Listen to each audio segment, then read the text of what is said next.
Hello mga kapangit!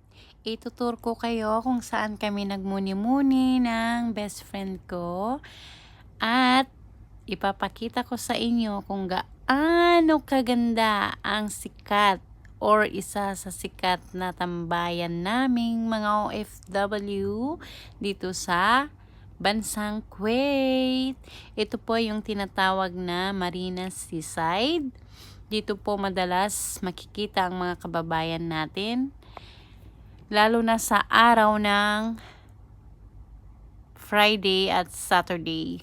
Kasi yun po yung free time nila or day off nila, lalo na po yung mga nagtatrabaho sa bahay. Ayan mga kapangit, nakakaaliw po yung mga view. Makikita mo dyan yung mga iba't ibang barko at syempre ang maaliwalas na dagat.